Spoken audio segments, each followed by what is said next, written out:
नमस्कार मित्रांनो, आज आपण या ठिकाणी थ्री फेज इंडक्शन मोटरचे जे प्रकार आहेत त्या प्रकारांची आपण या ठिकाणी माहिती घेणार आहोत.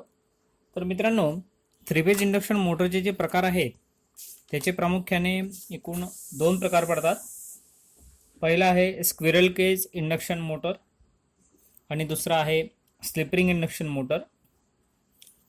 तर जी स्क्विरल केज इंडक्शन मोटर आहे त्या स्क्विरल केज इंडक्शन मोटरचे दोन प्रकार पडतात. ते म्हणजे single squirrel cage induction motor आणि दुसरा आहे double squirrel cage induction motor.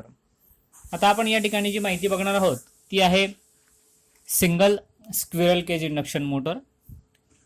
ही जी single squirrel cage induction motor आहे, ह्या मोटरचा जो स्टेटर आहे, हा स्टेटर इतर जे इंडक्शन मोटर आहेत त्या इंडक्शन मोटरच्या स्टेटर सारखाच असतो. या ठिकाणी आपण आकृती बघू शकतो. हे बघा, या ठिकाणी स्टेटर दाखवलेला आहे. स्टेटर हा इतर मोटरचा जो स्टेटर आहे त्या स्टेटर सारखाच आहे. आतमध्ये स्टेटर वाइंडिंग केलेली आहे. नंतर जो रोटर आहे तो रोटर मात्र स्क्विरल केज असतो. त्या रोटरचा आडवा छेद या ठिकाणी दाखवलेला आहे. हे बघा, या पद्धतीने तो जो रोटर आहे तो स्क्विरल केज रोटर आहे. एका शाफ्टवरती हा रोटर बसवलेला आहे. एका आयर्न कोअरमध्ये ते कॉपर बार बसवलेले आहेत आणि ते कॉपर बार एका एंड रिंगच्या सहाय्याने या ठिकाणी शॉर्ट केलेले आहेत. आता पुढे ही जी single squirrel cage induction motor आहे याची माहिती आपण पुढच्या स्लाइडला बघूया. ही जी single squirrel cage induction motor आहे, या मोटरची जी रचना आहे त्या रचनेचा जर आपण अभ्यास करायला गेलो तर हा जो स्टेटर आहे, हा स्टेटर इतर इंडक्शन मोटरच्या स्टेटर सारखाच असतो. ह्या स्टेटरमध्ये जी वाइंडिंग केलेली असते ते थ्री फेजची असते आणि ह्या वाइंडिंगचे डेल्टा कनेक्शन किंवा स्टार कनेक्शन करून त्याचे जे टर्मिनल आहे ते मोटरची जी बॉडी आहे म्हणजे जो योक आहे त्या योकवरती जो टर्मिनल बॉक्स आहे त्या बॉक्समध्ये ते आणलेले असतात. या मोटरचा जो रोटर आहे हा सिंगल स्क्विरल केज आहे. म्हणजे काय, तर त्या ठिकाणी ह्या रोटरमध्ये क्लोज टाईपचे जे स्लॉट आहेत त्या स्लॉटमध्ये ॲल्युमिनियम किंवा कॉपरचे जाड कंडक्टर बसवलेले असतात आणि ते बसवलेले सर्व कंडक्टर एका एंड रिंगच्या साहाय्याने शॉर्ट केलेले असतात. आणि ही जी एंड रिंग आहे ती ब्रेझिंग किंवा वेल्डिंग करून त्याच्या साहाय्याने या ठिकाणी जोडलेली असते. तर विद्यार्थी मित्रांनो, हा जो रोटर आहे ह्या रोटर कंडक्टरचा जो रेजिस्टन्स आहे तो रेजिस्टन्स फार कमी असतो. ज्यावेळेस आपण स्टेटर वाइंडिंगला थ्री फेजचा सप्लाय देतो, स्टेटर वाइंडिंगला थ्री फेजचा सप्लाय दिल्यानंतर त्या स्टेटरमध्ये फिरते चुंबकीय क्षेत्र निर्माण होते आणि म्युच्युअल इंडक्शनमुळे त्या रोटरमध्ये EMF निर्माण होतो आणि EMF निर्माण होऊन त्या ठिकाणी एडी करंट व्हायला सुरुवात होते. त्यामुळे काय होतं, जो रोटर आहे त्या रोटरला टॉर्क मिळतो आणि रोटर फिरायला सुरुवात होते. त्यामुळेच रोटरचा जो शाफ्ट आहे तो शाफ्ट पण फिरतो आणि मोटरच्या बाहेर आपल्याला यांत्रिक शक्ती ही मिळते. आता ही जी मोटर आहे या मोटरचे गुणधर्म काय आहेत ते आपण बघूया. तर ही जी single squirrel cage induction motor आहे, ही मोटर जो सुरुवातीचा करंट आहे तो जास्त घेते. म्हणजे या मोटरचा स्टार्टिंग करंट हा जास्त असतो. याचा जो सुरुवातीचा टॉर्क आहे तो कमी प्रतीचा असतो. म्हणजे स्टार्टिंग टॉर्क या मोटरचा कमी असतो. ही जी मोटर आहे ती नो लोडवरती जवळजवळ सिंक्रोनस स्पीडने फिरते. म्हणजेच नो लोडवर स्लिप कमी असते, म्हणून नो लोडवर हिचा टॉर्क पण कमी होऊन जातो. नो लोडवरती या मोटरचा पॉवर फॅक्टर देखील कमी असतो. तो जो पॉवर फॅक्टर आहे तो 0.2 ते 0.3 लॅगिंग इतका असतो. लोडवरती हा पॉवर फॅक्टर सुधारतो, त्यासोबत टॉर्क पण सुधारतो. ज्यावेळेस मोटर ही पूर्ण लोडवर जाते त्यावेळेस पॉवर फॅक्टर हा जवळजवळ 0.80 ते 0.85 लॅगिंग एवढा असतो. ही जी मोटर आहे single squirrel cage induction motor, ह्या मोटरची गती ही कायम असते. आता ही जी मोटर आहे हिचा उपयोग कुठे केला जातो ते आपण बघूया. की ज्या ठिकाणी उच्च स्टार्टिंग टॉर्कची आवश्यकता नाही आहे, ज्या ठिकाणी उच्च स्टार्टिंग टॉर्कची आवश्यकता नाही अशा ठिकाणी ह्या मोटरचा उपयोग केला जातो. उदाहरणार्थ काय, तर वॉटर पंप आहे, ड्रिलिंग मशीन आहे, ग्राइंडर आहे, सॉ मशीन आहे, फ्लोअर मशीन आहे, ब्लोअर आहे. अशा ठिकाणी उच्च स्टार्टिंग टॉर्कची आवश्यकता नसते, म्हणून अशा ठिकाणी ही जी single squirrel cage induction motor आहे या सिंगल स्क्विरल केज इंडक्शन मोटरचा वापर आपण करतो.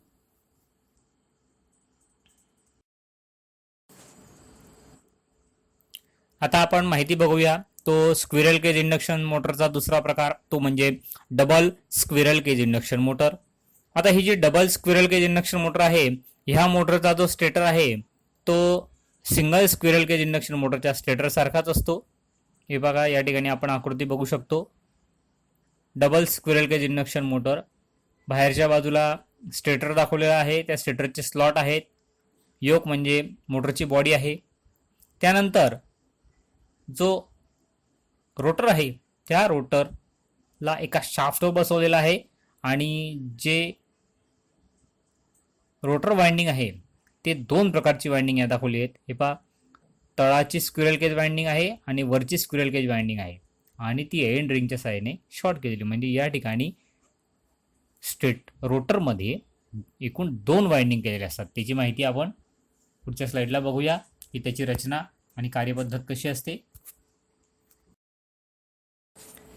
मित्रांनो, ही जी double squirrel cage induction motor आहे, ह्या मोटरचा जो रोटर आहे तो डबल स्क्विरल केज रोटर असतो. म्हणजेच काय, हा जो रोटर आहे त्या रोटरमध्ये जे स्लॉट आहेत ते स्लॉट दोन प्रकारचे असतात आणि त्या स्लॉटमध्ये दोन प्रकारच्या स्क्विरल केज वाइंडिंग केलेल्या असतात. त्या स्लॉटमध्ये दोन प्रकारच्या स्क्विरल केज वाइंडिंग केलेल्या असतात. तर जे स्लॉट आहे त्या स्लॉटच्या तळाशी जास्त जाडीचे ॲल्युमिनियम किंवा कॉपरचे कंडक्टर बसवलेले असतात. जे स्लॉटचं तळ आहे त्या स्लॉटच्या तळाशी ॲल्युमिनियम किंवा कॉपरचे जास्त जाडीचे कंडक्टर बसवून त्या ठिकाणी स्वतंत्र एंड रिंगच्या साहाय्याने ते शॉर्ट केलेले असतात. ही जी स्क्विरल केज वाइंडिंग आहे, ह्या वाइंडिंगचा जो रेझिस्टन्स आहे तो रेझिस्टन्स कमी असतो. त्याचबरोबर जी दुसरी स्क्विरल केज वाइंडिंग आहे ती त्या स्लॉटच्या वरच्या बाजूला, म्हणजे तळाची जी स्क्विरल केज वाइंडिंग आहे त्याच्या वरच्या बाजूला केलेली असते आणि या ठिकाणी ब्रासचे म्हणजे पितळीचे जे बारीक बारीक कंडक्टर आहेत ते कंडक्टर बसवून ते कंडक्टर स्वतंत्र एंड रिंगच्या साहाय्याने या ठिकाणी शॉर्ट केलेले असतात. मात्र ही जी स्क्विरल केज वाइंडिंग आहे, या वाइंडिंगचा जो रेझिस्टन्स आहे तो रेझिस्टन्स मात्र जास्त असतो. अशा प्रकारे ही जी मोटर आहे double squirrel cage induction motor, या मोटरमध्ये दोन स्क्विरल केज वाइंडिंग या ठिकाणी केलेल्या असतात. आता ही जी मोटर आहे या मोटरची कार्यपद्धत कोणती ते बघूया. की ज्यावेळेस आपण स्टेटर वाइंडिंगला बाहेरून 3 फेजचा सप्लाय देतो त्यावेळेस त्या ठिकाणी सुरुवातीला काय होतं की 3 फेज वाइंडिंगला सप्लाय दिल्यानंतर 3 फेज सप्लाय दिल्यानंतर त्या स्टेटरचे जे फ्लक्स आहेत ते फ्लक्स रोटरच्या वरच्या बाजूला जे कंडक्टर आहेत, म्हणजे जे बारीक कंडक्टर आहेत त्या कंडक्टरकडनं कापले जातात आणि रोटरला टॉर्क म्हणून रोटर फिरायला सुरुवात होते. वरची जी स्क्विरल केज वाइंडिंग आहे त्या वाइंडिंगचा रेझिस्टन्स जास्त असल्यामुळे मोटरचा जो स्टार्टिंग टॉर्क आहे तो चांगल्या प्रतीचा असतो. रोटरची जी स्क्विरल केज वाइंडिंग आहे त्या वरची जी स्क्विरल केज वाइंडिंग आहे त्याचा रेझिस्टन्स जास्त असल्यामुळे मोटरचा स्टार्टिंग टॉर्क हा चांगल्या प्रतीचा असतो. कारण टॉर्क हा रोटर रेझिस्टन्सच्या समप्रमाणात असतो.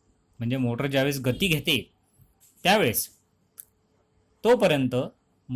गती घेते तोपर्यंत जे स्टेटरचे फ्लक्स आहे ते खालच्या कंडक्टरपर्यंत जातात आणि ज्यावेळेस ते खालच्या कंडक्टरपर्यंत जाऊन तिथून त्या कंडक्टरमार्फत ज्यावेळेस कापले जातात त्यावेळेस काय होतं की खालची जी स्क्विरल केज वाइंडिंग आहे तिचा रेझिस्टन्स कमी असल्यामुळे जो रोटर करंट आहे तो वाढतो.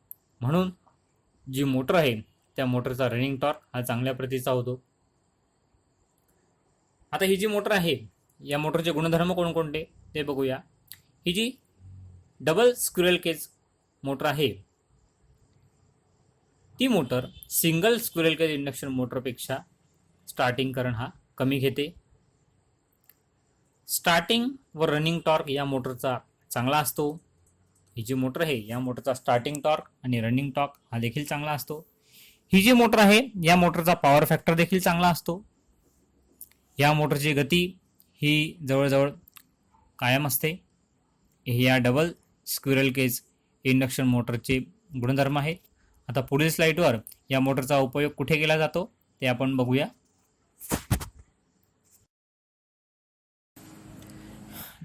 मित्रांनो, ही जी double squirrel cage induction motor आहे या मोटरचा उपयोग कुठे केला जातो ते आपण बघूया. की ज्या ठिकाणी चांगल्या स्टार्टिंग टॉर्कची आवश्यकता